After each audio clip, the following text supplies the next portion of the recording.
12. Donc, Baptiste 58, page 45.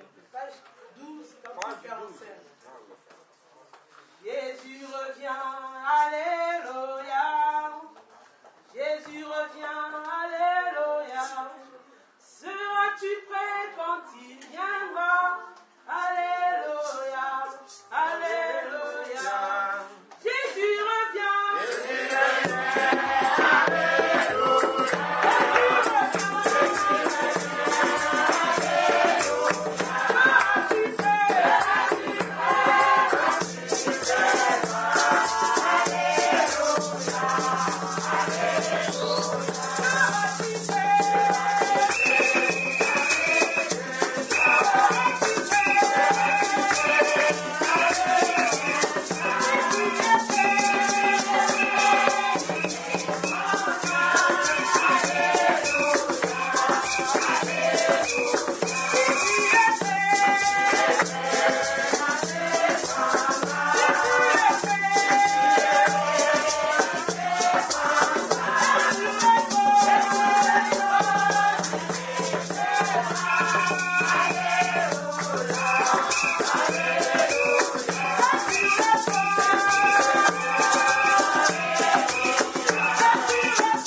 Alléluia. Amen.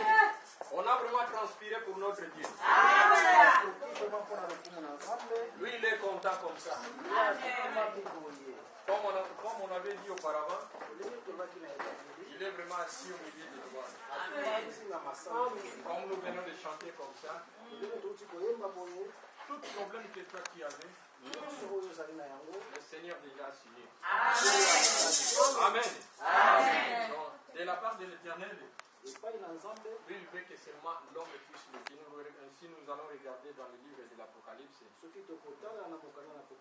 Là, nous allons voir, il y a 4 êtres vivants. Ils ne font que louer l'Éternel jour et nuit. Mais nous prenons que seulement 2 heures du temps ou bien 1 heure du temps. Mais si nous avons la parole de Dieu dans notre cœur, quand les obstacles du péché ça vient dans notre vie, nous allons réfléchir directement à la parole de Dieu.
Laissez ce moment dans la main de Dieu.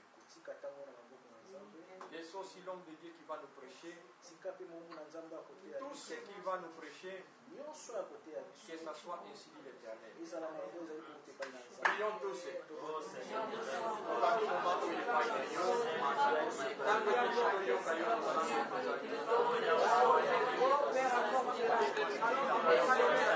Chaque chose a son temps. Le temps est là pour t'écouter, Père Saint. Nous disposons nos cœurs devant ta présence. Ton désir est que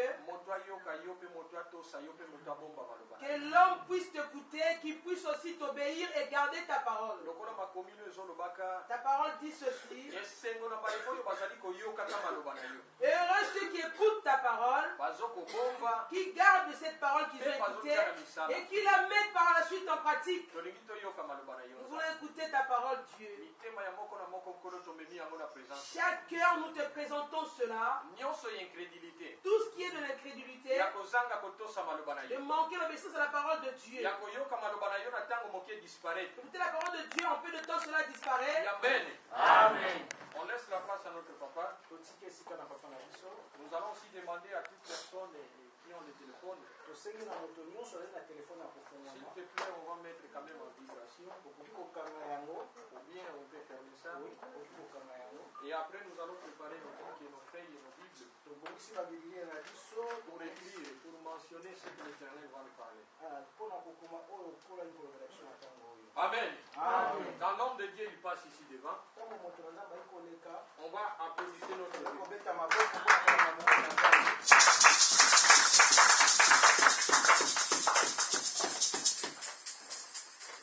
Amen. Amen. Dieu vous bénisse. La place est très réduite. Nous sommes très nombreux. La Bible dit si 2 personnes s'accordent, tout ce qu'elles demanderont, Dieu le fera. Amen. Amen. C'est la parole de Dieu. Amen.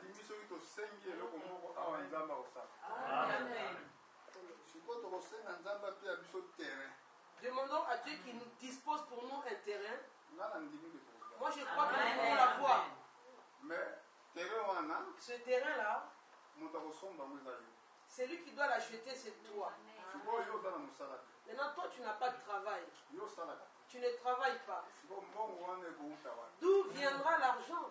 Alléluia. Amen. On veut faire le défi à notre Dieu. Nous voulons lui construire un grand tabernacle. Parce que l'endroit où nous nous réunissons devient trop petit. Maintenant, dis à Dieu, je n'ai pas de travail. Amen. Amen. La Bible déclare: vous servirez l'Éternel votre Dieu. Il bénira votre pain. Il bénira votre eau.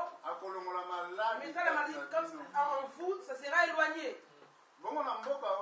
Et dans ton pays à toi, c'est-à-dire dans l'église, il n'y aura pas de femmes stériles parmi vous, ni des femmes qui avortent. Oh, moi je n'arrive pas à concevoir. Pas dans cette église. Ici, tu vas concevoir. Alléluia. Amen. Croyez-vous cela? Si vous croyez cela, ça ne demande pas à quelqu'un. Tel que tu es là, pense que tu es dans la présence de Dieu. Et quand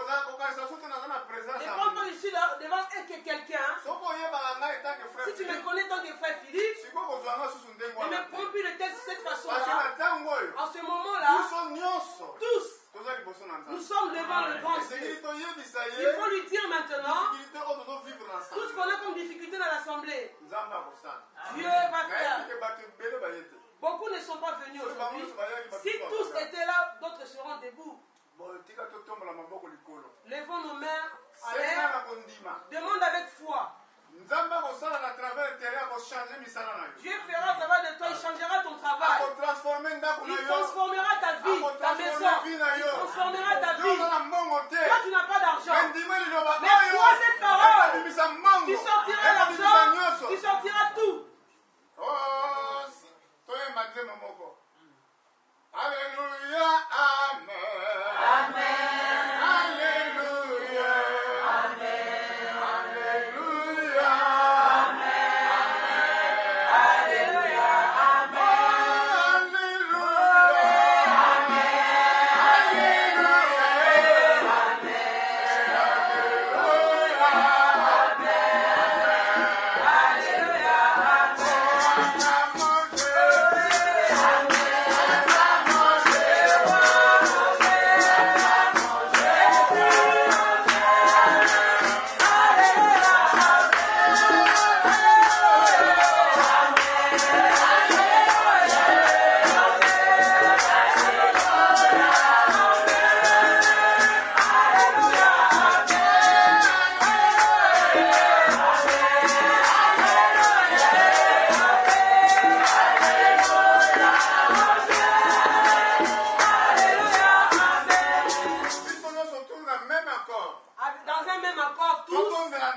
Prions à ce Dieu. Prie ton Dieu maintenant. Dieu Tout-Puissant.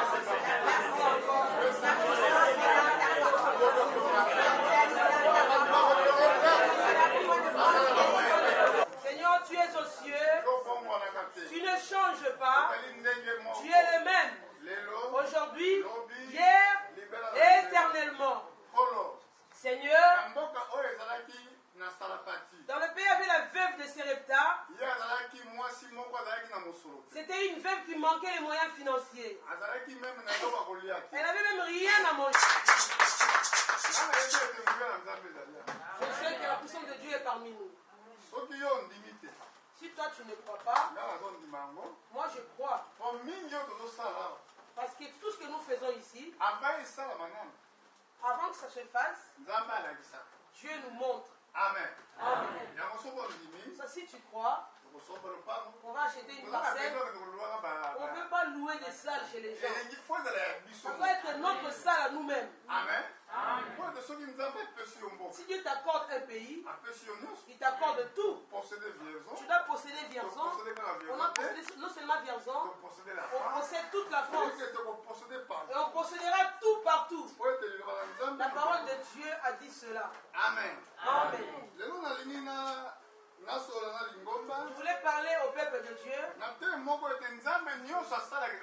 le thème que tout ce que Dieu fait a une raison.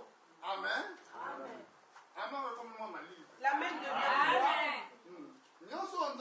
Tout ce que Dieu fait, il le fait pour un but. L'une des choses que Dieu a dites à Moïse, nous sommes dans le livre des Exodes, Exode 25. Nous nous levons pour le respect de la parole de Dieu. Commençons à lire à partir du verset 31. Exode 25, verset 31. Nous lisons au nom de Jésus. Tu feras un chandelier d'or pur. Ce chandelier sera fait d'or battu. Son pied, sa tige, ses calices, ses pommes et ses fleurs seront d'une même pièce. 6 branches sortiront de ses côtés, 3 branches du chandelier de l'un des côtés et 3 branches du chandelier de l'autre côté.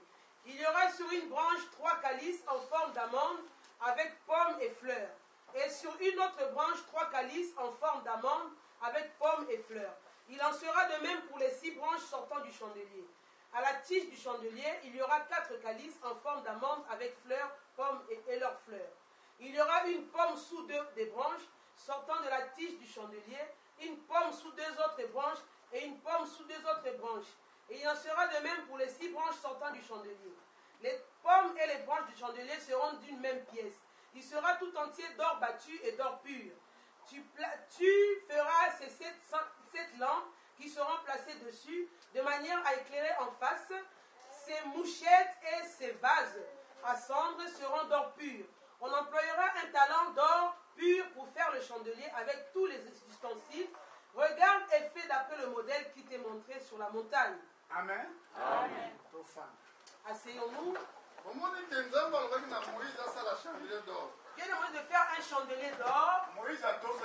Moïse a obéi simplement de faire le chandelier. Lui-même Moïse, il ne savait pas ce qu'il faisait. Il faisait seulement tel que Dieu lui avait montré. Avant de faire cela, Dieu lui a montré cela sur la montagne. Comment il devait être le chandelier. Ici on nous montre dans les détails comment Moïse devait faire le chandelier. Les ustensiles qu'il lui fallait utiliser. Amen. Amen. Alléluia. Amen. Pourquoi Dieu dit à Moïse de faire un chandelier? Cela veut dire quoi? Beaucoup lisent ce verset, tu lis et tu passes. Et tu ne comprends rien. Alléluia. Amen. L'église du temps de la fin a la capacité, Dieu leur donne la possibilité de comprendre les choses cachées de Dieu. On a vu ici parler du chandelier d'or. Allons chercher une autre référence et nous allons faire la conclusion. Dans Lévitique chapitre 6 verset 16. Chapitre 16, pardon, Lévitique. On cherche une autre référence. Lévitique 16. Commençons au verset 3. Voici de quelle manière Aaron entrera dans le sanctuaire. Il prendra un jeune taureau pour le sacrifice d'expiation et un bélier pour l'holocauste.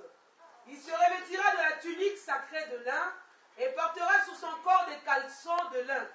Et il se ceindra d'une ceinture de lin. Il se couvrira la tête d'une tiare de lin. Ce sont les vêtements sacrés dont il se revêtira après avoir lavé son corps dans l'eau. Il recevra de l'assemblée des enfants d'Israël 2 boucs pour le sacrifice d'expiation et un bélier pour l'holocauste. Verset 6. Aaron offrira son taureau expiatoire et il fera l'expiation pour lui et pour sa maison. Il prendra les 2 boucs et il les placera devant l'Éternel à l'entrée de la tente d'assignation. Aaron jettera le sort sur les 2 boucs, un sort pour l'Éternel, un sort pour Azazel. Aaron fera approcher le bouc sur lequel est tombé le sort pour l'Éternel et il offrira un sacrifice d'expiation. Et le bouc sur lequel est tombé le sort pour Azazel sera placé vivant devant l'Éternel afin qu'il serve à faire l'expiation et qu'il soit lâché dans le désert pour Azazel. Verset 11. Aaron offrira son taureau expiatoire et il fera l'expiation pour lui et pour sa maison. Il égorgera son taureau expiatoire. Il prendra un brasier plein de charbon ardent, ôté de dessus l'autel devant l'Éternel, et de 2 poignées de parfum odorifiant en poudre. Il portera ces choses au-delà du voile.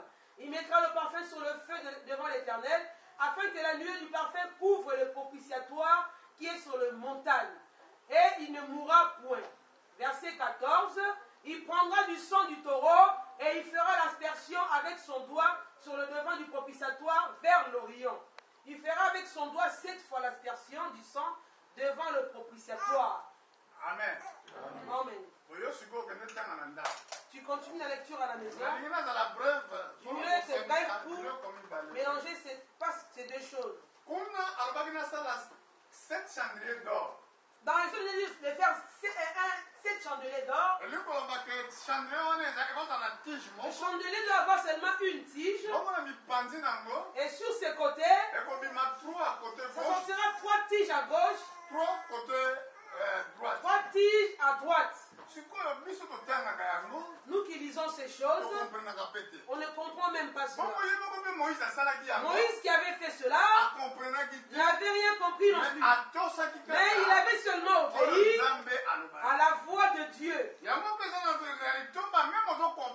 Pareillement, tu ne comprends pas la parole de Dieu, mais crois ce que Dieu t'a dit. Ne te pose pas des questions comme les pharisiens étaient. Il voulait connaître et commettre chacune des choses. Qu'est-ce que ça veut dire celui-là? Ça veut dire quoi celui-ci? Ici, Moïse n'avait pas compris les choses. Même les Juifs, jusqu'à aujourd'hui, ils n'ont pas compris ces écritures. Alléluia. Amen. Comme la Bible dit, dans le livre de Daniel, Daniel scelle ce livre jusqu'au temps de la fin. Beaucoup le liront et la connaissance augmentera. La Bible dit dans le livre d'Apocalypse, ce livre, tu ne dois plus le sceller parce que le temps est arrivé. On a montré à Moïse l'œuvre de l'expiation. En d'autres termes, l'œuvre de la rédemption. Ici, Dieu montre dans Lévitique l'homme qui devait faire l'œuvre de la rédemption, faire l'expiation pour les péchés du monde. Lui-même était un pécheur. Lui-même était un homme. Il fallait qu'il fasse cela. D'abord, il prend un bélier pour lui-même et pour sa famille. Il n'était pas digne. Il devait égorger le bélier. Quand il va l'égorger, il prendra de son sang. Il ira au-delà du voile. Le temple de Jérusalem n'était pas comme celui-ci. Il était divisé en 3 parties. Le parvis, le lieu saint et le lieu très saint. Quand le sacrificateur prend le sang, il va l'amener au-delà du voile. Ça veut dire que dans le lieu très saint, si vous êtes dans le temple, il y avait la verge de Moïse, la verge d'Aaron, pardon. Il y avait aussi l'arche de l'Alliance. Dans l'arche de l'Alliance, il y avait les 10 commandements. Il fallait qu'il emmène le bélier là-bas, de prendre le sang avec ses doigts. Il regarde vers l'Orient. Il fait l'aspersion 7 fois. Il prend une fois, deuxième, troisième, jusqu'à 7 fois. C'était un travail. Pourquoi Dieu voulait faire cela? On va savoir. Dans le domaine charnel, on peut dire. On peut voir le domaine spirituel maintenant. Qu'est-ce que ça avait fait? Amen. Amen. Allons-y voir dans le livre des Hébreux. Voyons. L'apôtre Paul nous parle de cette chose-là. Hébreux 8. Allons-y voir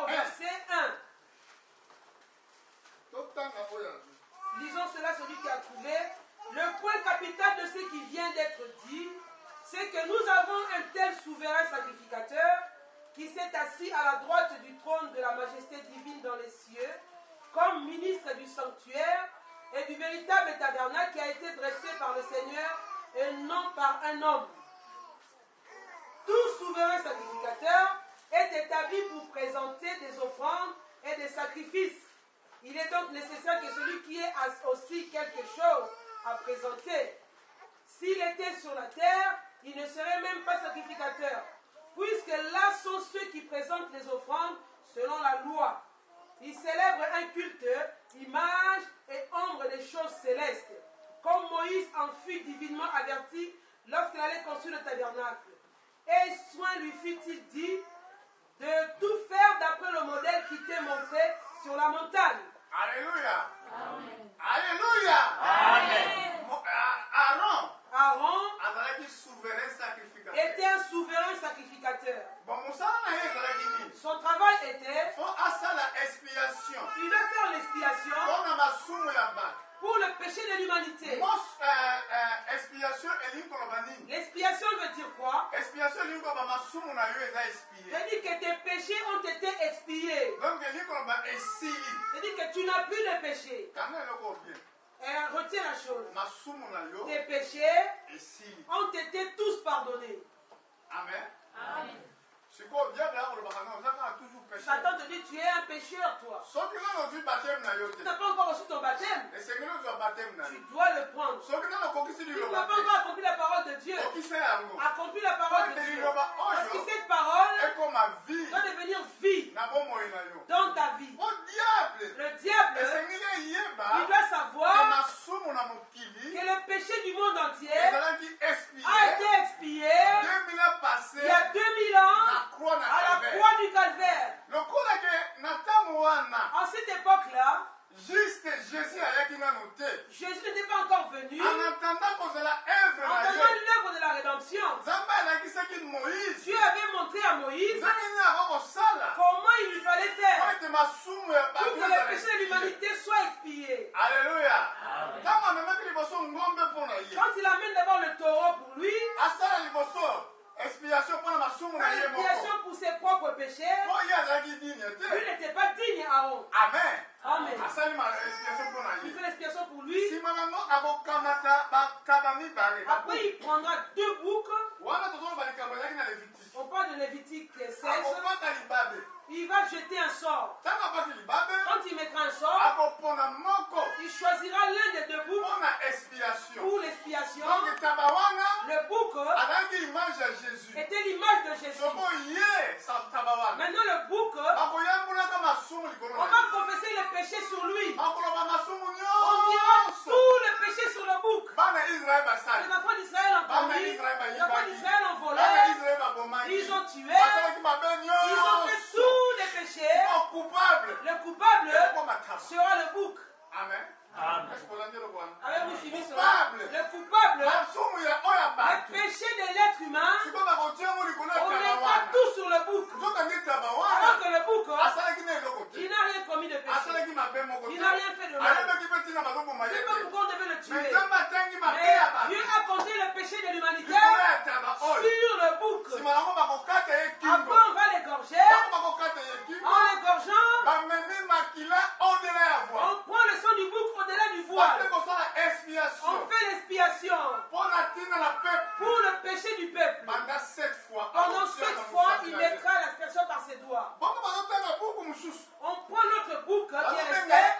On l'appelle le bouc Azazel. Quand on prend l'Azazel, on va encore confesser les péchés sur lui. En confessant les péchés sur lui, on prendra le bouc Azazel confié à quelqu'un. Et il va emmener le bouc juste dans le désert. Le bouc sera relâché dans le désert. Il commencera à sautiller. Il devient fou jusqu'à ce qu'il va mourir. Alléluia. Il mourra à cause de l'humanité. Moïse et Aaron ont fait cela. Aaron a fait cela. Moïse avait reçu l'ordre. Dis à Aaron, souverain sacrificateur, il va faire ce travail. Amen. Aaron faisait cela. Pas parler aux pensées.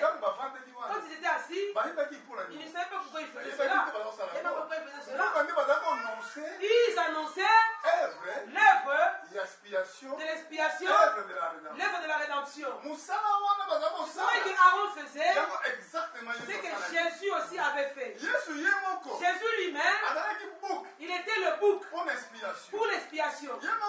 Lui-même Jésus, il était le bouc pour Azazel. Alléluia. Amen.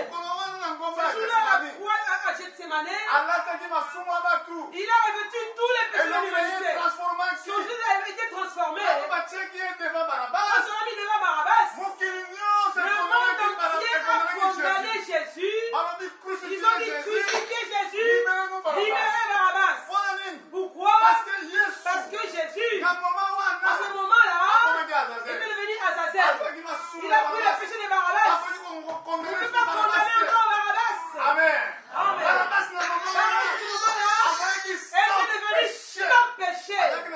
Il était sans péché. On ne peut pas le condamner. Parce que Jésus, quand il a pris sa souffrance, il a pris le problème de Barabbas. Il a porté où? Au-delà du camp. Au-delà du camp, où? À la croix de Golgotha. Qui a la signification? Le crâne. Alléluia. Amen. Il Il emmène hors du camp. Là où il l'a crucifié, là il était mort. Il a pris ta souffrance. Il a pris ma souffrance. Depuis ce jour-là, si tu crois ce message, tu connais fraîcheur, tu n'as plus de péché. Parce que tes péchés ont été expiés. Ça n'existe plus. Alléluia. L'apôtre Paul, avec le message de l'heure, il dit quoi? Il dit le point capital. Très bien, le point capital. L'évangile que nous prêchons aujourd'hui. Retournons là-bas dans le livre des Hébreux, au chapitre 8. Le point capital, ce qui vient d'être dit, c'est que nous avons un tel souverain sacrificateur qui s'est assis à la droite du trône de la majesté divine dans les cieux. Comme ministre de sanctuaire et du véritable tabernacle qui a été dressé par le Seigneur et non par un homme. Je continue au verset 3. Tout souverain sacrificateur est établi pour présenter des offrandes et des sacrifices. Il est donc nécessaire que celui-ci ait aussi quelque chose à présenter. S'il était sur la terre, il ne serait même pas sacrificateur, puisque là sont ceux qui présentent des offrandes selon la loi. Ils célèbrent un culte image et ombre des choses célestes, comme Moïse en fut divinement averti lorsqu'il allait construire le tabernacle, et soin lui fit-il dit de tout faire d'après le modèle qui t'a été montré sur la montagne. Alléluia. Amen. En Israël, tous les sacrificateurs, on les appelait les Lévites. C'était la tribu de Lévi. Parce que la tribu de Moïse, elle faisait dans le temple, tout souverain sacrificateur qui faisait l'expiation selon la loi, ils avaient une chose à apporter. Alléluia. Amen. Ils apportaient quelque chose. Qu'est-ce qu'ils apportaient? Ils apportaient le taureau, deux boucs, pour faire l'expiation. Alléluia. Amen. Mais Jésus, il est encore dans le monde. Il ne serait pas souverain sacrificateur. Ces hommes qui le faisaient, ils le faisaient selon la loi. Alors que Jésus, il est dans la tribu de Juda, ceux qui faisaient le travail, c'était la tribu de Lévi.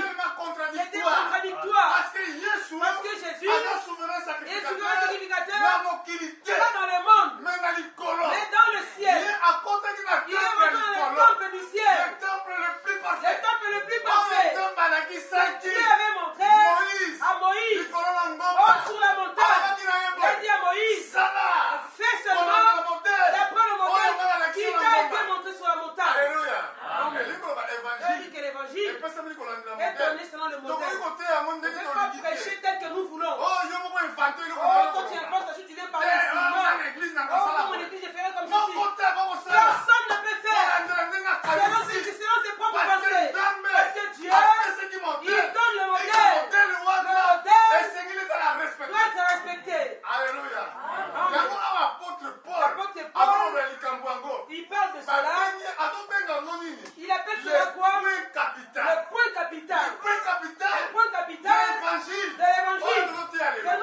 aujourd'hui. Alléluia. Amen. Donc, maintenant, on a verset 9. Montons au verset 9. Non, verset 9. verset 1. Chapitre 9, verset 1. Chapitre 9. La première alliance avait donc des ordonnances relatives au culte et un sanctuaire terrestre. En effet, un tabernacle fut construit. Dans la partie antérieure, appelée le lieu saint, étaient le chandelier, la table et les pains de proposition. Derrière le second voile se trouvait la partie du tabernacle appelée le Saint des Saints, renfermant l'ascensoir d'or pour les parfums et l'arche de l'alliance, entièrement recouverte d'or. Il y avait dans l'arche un vase d'or contenant la manne, la verge d'Aaron qui avait fleuri et les tables de l'alliance. Au-dessus de l'arche étaient les chérubins de la gloire, couvrant de leur ombre le propitiatoire. Ce n'est pas le moment de parler en détail là-dessus. Or, ces choses étant ainsi disposées, les sacrificateurs qui font le service entrent en tout temps dans la première partie du tabernacle. Dans la seconde, le souverain sacrificateur seul entre une fois par an, non sans y porter du sang qu'il offre pour lui-même et pour le péché du peuple. Le Saint-Esprit montrait par là que le chemin du lieu très saint n'était pas encore ouvert tant que les premiers tabernacles subsistaient. C'est un symbole pour le temps présent. Il signifie que les dons et sacrifices présentés ne peuvent rendre parfait. Sous le rapport de la conscience, celui qui rend ce culte. Ils étaient avec des aliments, les boissons, les diverses ablutions, des ordonnances charnelles imposées seulement jusqu'à une époque de réformation. Je continue au verset 11. Mais Christ est venu comme souverain sacrificateur des biens à venir. Il a traversé le tabernacle le plus grand et le plus parfait, qui n'est pas construit de main d'homme, c'est-à-dire qui n'est pas de cette création. Il est entré une fois pour toutes dans le lieu très saint, non avec le sang des boucs et des veaux, mais avec son propre sang, ayant obtenu une rédemption éternelle. Alléluia. Amen. On a tout compris la lecture. Moïse, il ne savait pas cette chose, mais il le faisait à cause de toi. La révélation que nous avons n'a pas été donnée à leur âge, donnée à notre âge. Voilà pourquoi dans ce temple, au verset 9, on nous a expliqué comment il a été construit, comment ça marche au chapitre 9. Alléluia. Amen. C'est capital cette chose. Parce que à cette époque-là, le tabernacle qui existait pour que le peuple soit sauvé. Cela veut dire quoi? Il faut que quelqu'un meure pour eux. Qui pouvait mourir pour eux? Tous on venait d'Adam. Tous on avait péché. Comme Adam avait péché, tous nous étions tombés. Tout le temps, même si tu es vaillant sur la terre, à la fin, la mort t'a emporté. Moïse, il était un vaillant. À la fin, il était mort. Daniel, un vaillant. À la fin, il était mort. Parce que tous, nous descendons d'Adam. Comme Adam était tombé, tous nous étions tombés. Et la mort résistait à cause. Ça demandait le juste. En attendant que le juste ne vienne, Dieu a pris une image de l'œuvre de la rédemption. Il montrait, regardez, les choses que je ferai. Plus tard, c'est ça. Amen. Amen. Il a montré, faites ceci, remettez cela. Mais quand le temps était arrivé, lui-même Dieu, il est dans le corps d'une femme. Il a choisi une femme. Le sang était rentré à travers la femme. La mort entrée par la femme. La vie est venue ici par la femme. Il a choisi une femme. Il avait préparé selon son amour. Il est né par cette femme-là. Pourquoi? Pour prendre le sang. Amen. Amen. C'est un mystère. Quand Marie est tombée enceinte, elle ne connaissait pas d'homme. Elle a dit, comment cela se fera-t-il? Je ne connais point d'homme. La parole de Dieu est venue à elle, à l'ange. Tu seras rempli de l'esprit. L'enfant qui naîtra de toi, son nom sera Jésus. Il sauvera le monde entier de tous ses péchés. Marie a cru à la parole. Cela me soit fait selon ta parole. Comme nous prêchons ici, même la chose est difficile, la chose est compliquée. Dis seulement, Seigneur, qu'il me soit fait selon ta parole. C'est Dieu qui fera. Ce n'est pas à toi de s'occuper de ça. Toi, pense à la parole que j'ai écoutée. Elle se fera faire comment c'est écouté. Jésus, quand il était né, il n'avait pas le sang d'un homme quelconque. Il n'avait pas le sang d'Adam. Il avait le sang de Dieu. C'était une parole de Dieu qui avait fait la chair. Cette parole-là, pour le corps-là, était compatible pour sauver l'homme. Quand il donne son sang à la croix, il est parti dans le tabernacle le plus élevé. Pas avec le sang des boucs. Pas avec le sang des taureaux. Mais avec son propre sang.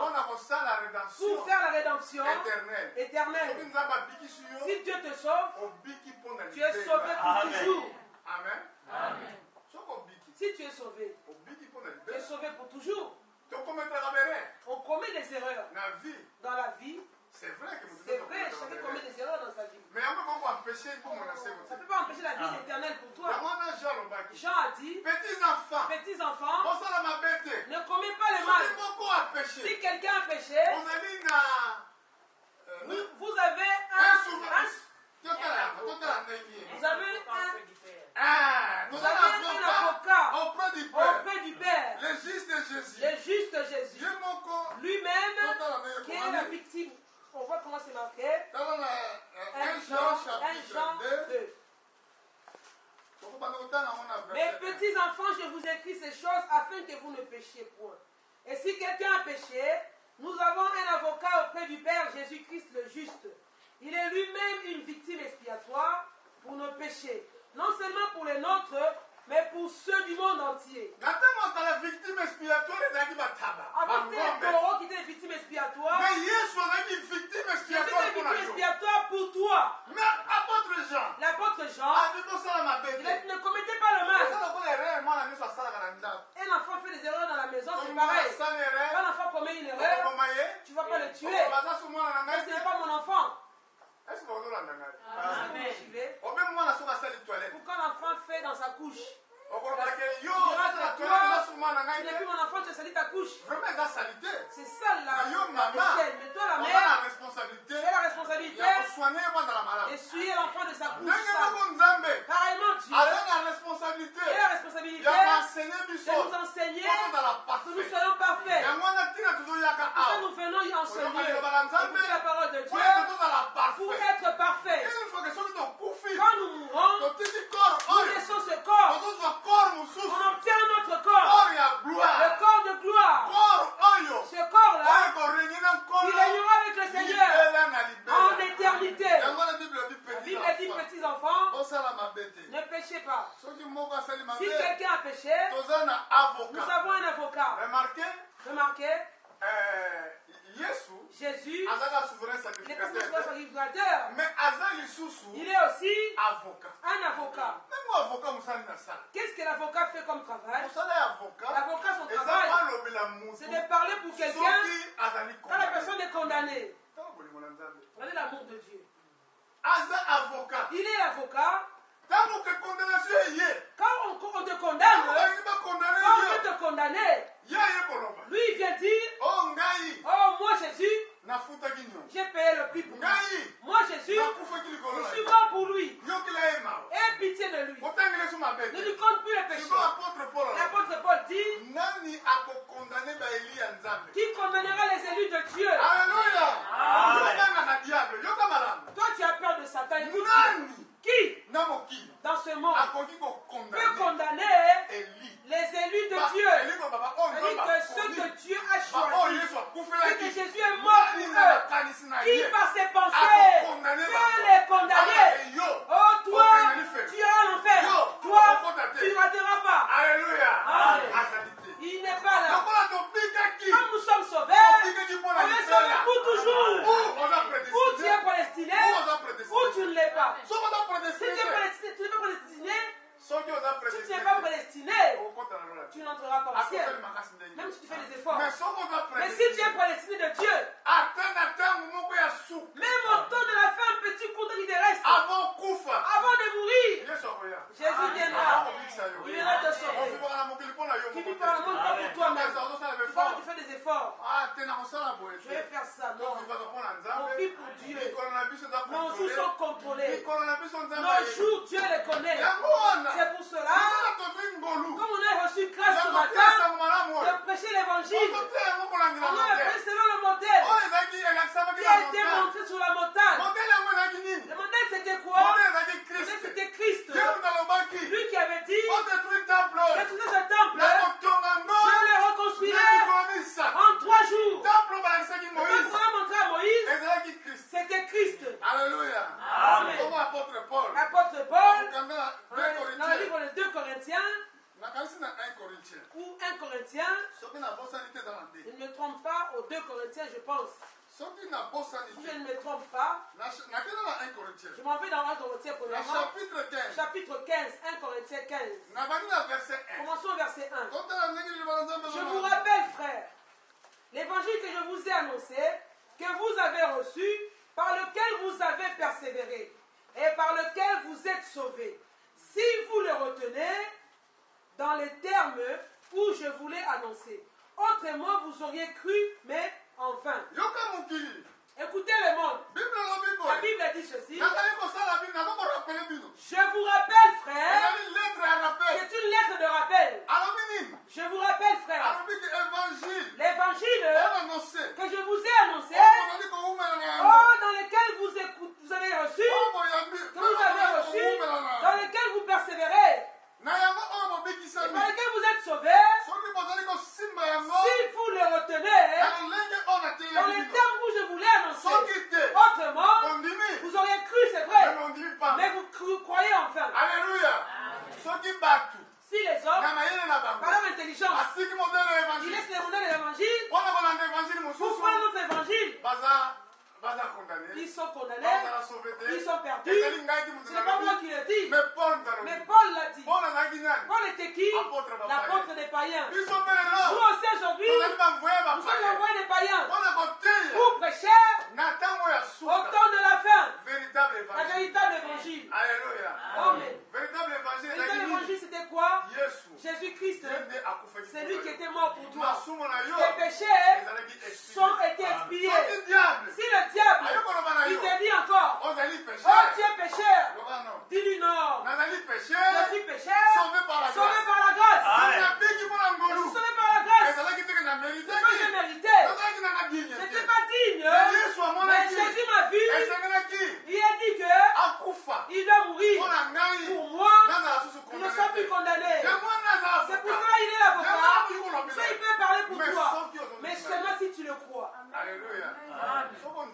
Si tu ne crois jamais tu verras la main de Dieu dans ta vie. Je sais que Dieu est ici. Il fait comme il veut. Si réellement, frère, tu viens avec un cœur sincère, tu t'humilies avec tes genoux, dire Seigneur, moi, je suis pécheur. Aie pitié de moi. Il va te pardonner. Si sincèrement, tu décides, dis Seigneur, la vie que je menais autrefois, je ne vais plus le mener. Seigneur, aie pitié de moi, que je sois sauvé. Il te sauvera. Parce que le temps de grâce a un commencement, elle a une fin. Remarquez bien, l'expiation, on comptait 7 fois. Pourquoi? Parce que ça montrait le sang de Jésus va faire la couverture des 7 âges de l'église. Cette période de l'église. Alléluia. Amen. Le temps que nous prêchons, c'est le dernier 7e âge de l'église. Dans le temps de la fin, là nous voyons les problèmes politiques. Ça nous montre Troisième guerre mondiale arrive bientôt. Pourquoi? Parce que c'est le temps de la fin. Ce temps-ci, c'est le dernier âge de l'église. Amen. Amen. Premier âge, c'est l'âge des apôtres. Mais nous, nous sommes le dernier âge de l'église. Le dernier âge de l'église, tout cela est révélé. Ces choses, l'apôtre Pierre n'a pas prêché cela. L'apôtre Paul, il a prêché cela. Il était apôtre des païens. En Israël, personne n'a aimé Paul. Personne n'a aimé Paul. Jusqu'à ce qu'ils l'ont tué par les martyrs. Tous les apôtres, la majorité, ont été tués en martyr. Même l'apôtre Pierre, a été crucifié la tête en bas, les pieds en l'air. Parce qu'il a refusé qu'on le crucifie comme Jésus-Christ. Mais quand il mourait avec l'espérance. Il savait que quand nous quittons ce corps, il y a un corps, notre corps, qui nous attendait. Ce corps, tu peux le nourrir, tu peux l'habiller, tu peux l'embellir. Mais il ne te dira pas merci auquel jour. Au jour de la mort, il va te renier même. Il te dira que je ne t'ai jamais connu même. Alors que tu l'as nourri, tu l'as habillé, il va t'oublier totalement. Alléluia. Au temps de la fin, au 7e âge, ça sera la fin. Cela veut dire, après le 7e âge de l'église, c'est le jugement de Dieu. Alléluia. Parce que le corps de Makila, comme le sang, reste encore sur le trône de grâce. Dieu ne peut pas juger ce monde. Parce que le sang enlève la colère de Dieu. Jésus-Christ aujourd'hui, il n'est pas encore devenu un lion. Il a encore l'agneau de Dieu qui ôte le péché du monde. Si tu crois, les péchés sont ôtés. Jusqu'aujourd'hui, il marche encore sur le chandelier d'or. Le chandelier veut dire quoi? L'église. Apocalypse chapitre 1. Lisons cela. Apocalypse 1.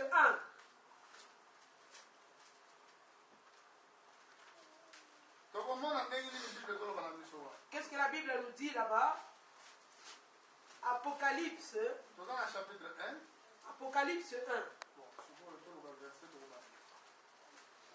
On veut voir ce verset. Commençons au verset 4, Apocalypse 1. 3. Heureux celui qui lit et ceux qui entendent les paroles de la prophétie et qui gardent les choses qui y sont écrites, car le temps est proche. Jean aux 7 églises qui sont en Asie, que la grâce et la paix vous soient données de la part de celui qui est, qui était et qui vient, et de la part des 7 esprits qui sont devant son trône, de la part de Jésus-Christ, le témoin fidèle, le premier-né des morts et le prince des rois de la terre, à celui qui nous aime et qui nous a délivrés de nos péchés par son sang, et qui a fait de nous un royaume des sacrificateurs pour Dieu, son Père. À lui soit la gloire, la puissance, au siècle des siècles. Amen. Verset 7. Voici, il vient avec les nuées, et tout œil le verra, même ceux qui l'ont percé, et toutes les tribus de la terre se lamenteront à cause de lui. Oui, amen. Je suis l'alpha et l'oméga, dit le Seigneur Dieu, celui qui est, qui était et qui vient, le Tout-Puissant. Verset 9. Moi, Jean, votre frère, qui est part avec vous à la tribulation, au royaume et à la persévérance en Jésus, j'étais dans l'île appelée Patmos, à cause de la parole de Dieu et du témoignage de Jésus. Je fus saisi par l'Esprit au jour du Seigneur, et j'entendis derrière moi une voix forte comme le son d'une trompette qui disait: ce que tu vois, écris-le dans un livre et envoie-le aux 7 églises, à Éphèse, à Smyrne, à Pergame, à Thyatire, à Sardes, à Philadelphie l'Odyssée. Et je me retournais pour savoir quelle voix qui me parlait. Et après m'être retourné, je vis 7 chandeliers d'or. Au milieu de 7 chandeliers, quelqu'un qui ressemblait à un fils de l'homme, vêtu d'une longue robe et ayant une ceinture d'or sur la poitrine. Sa tête et ses cheveux étaient blancs, comme de la laine blanche, comme de la neige. Ses yeux étaient comme une flamme de feu. Ses pieds étaient semblables à des reins d'ardent, comme s'il avait été embrasé par une fournaise. Et sa voix était comme le bruit d'une grande eau. Des grandes eaux. Il avait dans sa main droite 7 étoiles. De sa bouche sortait une épée aiguë à 2 tranchants. Et son visage était comme le soleil lorsqu'il brille dans sa force. Au verset 9, nous lisons. Verset 19. Écris donc ce que tu as vu, ce qui est et ce qui doit arriver ensuite. Le mystère des 7 étoiles que tu as vues dans la main droite et 7 chandeliers d'or.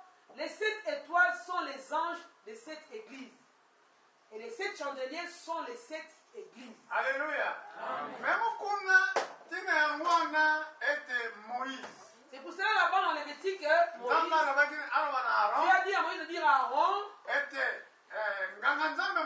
les grands sacrificateurs, quand ils vont dans les lieux très saints, ils doivent faire l'aspersion du sang 7 fois.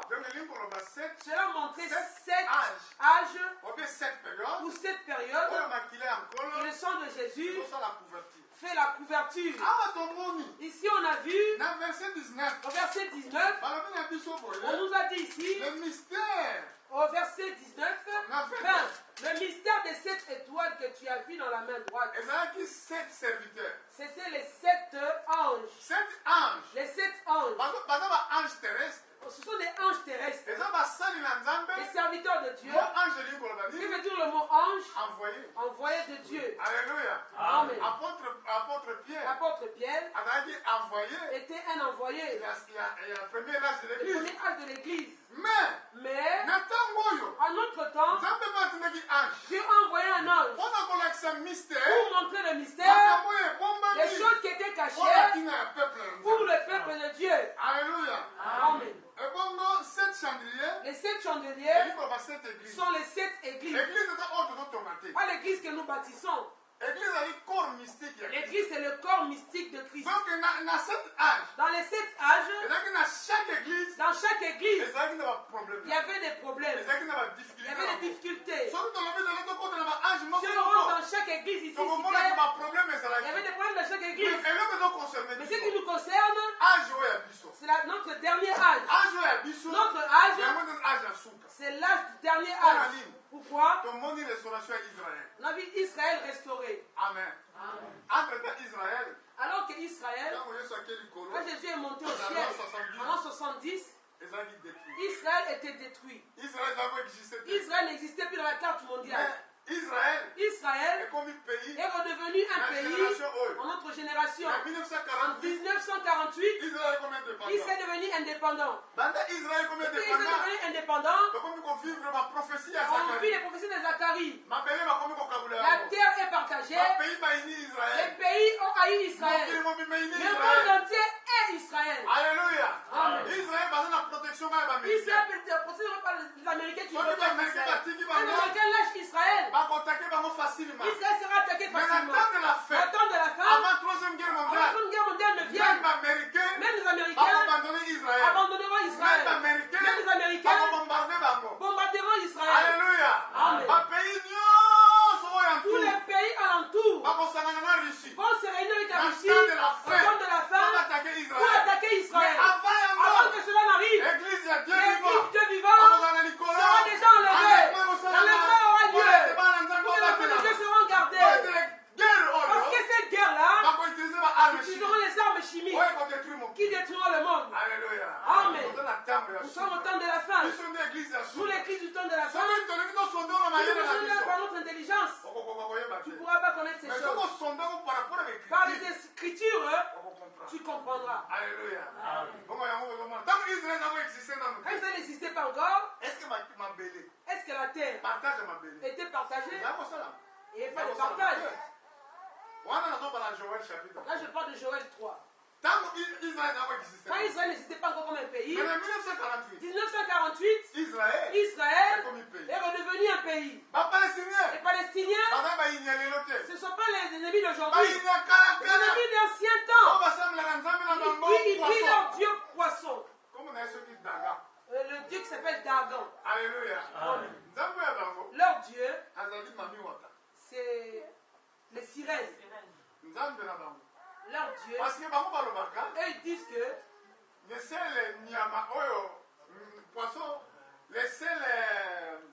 aliments mammifères qui n'étaient pas morts dans le déluge, c'était le poisson. Tous avaient péri. Alléluia. Amen. Ils prient les sirènes. Alors, pas le temps pour recevoir la Bible. Eux, ce sont des anciens Philistins. Quand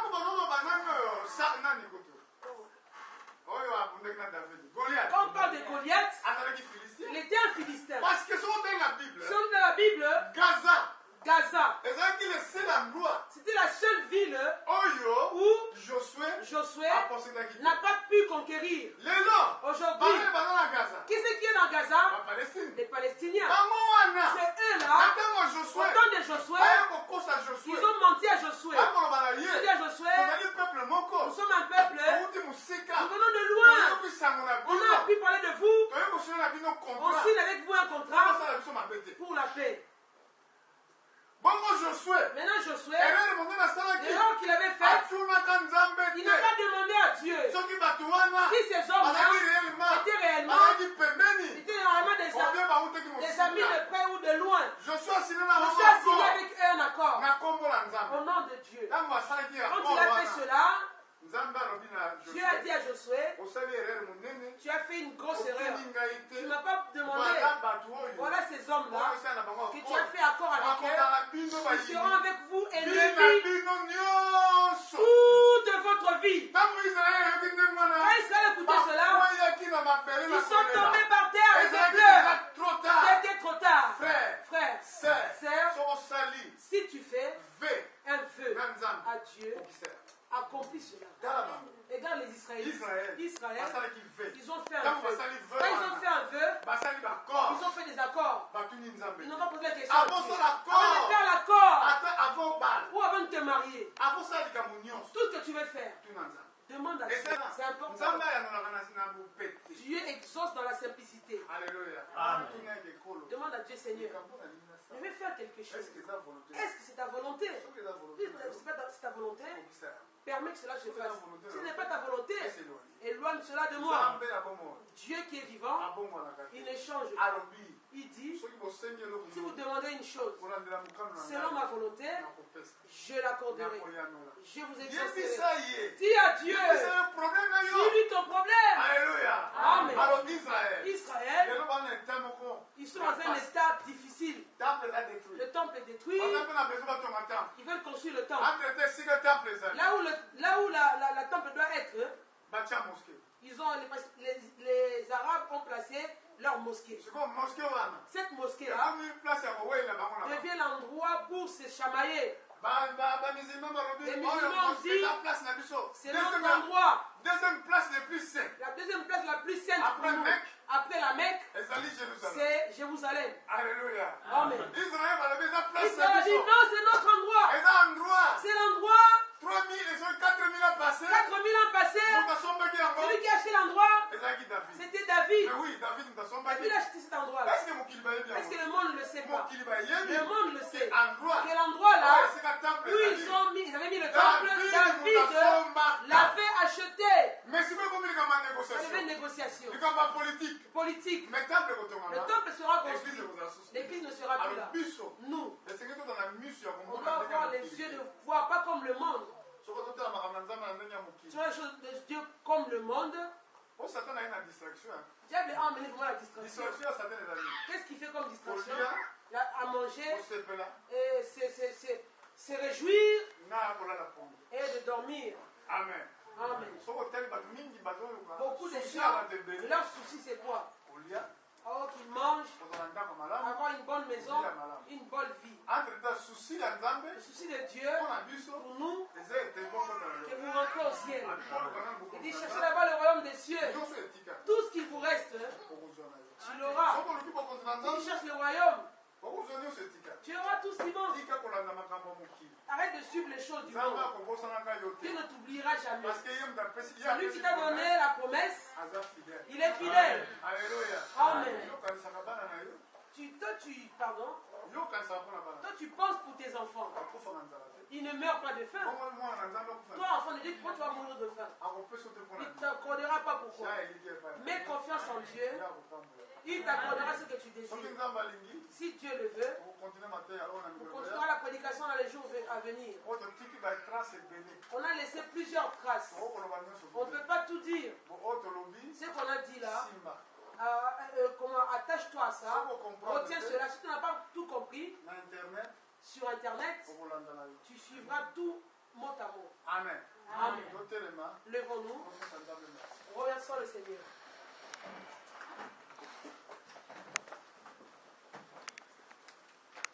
Il n'y a que toi.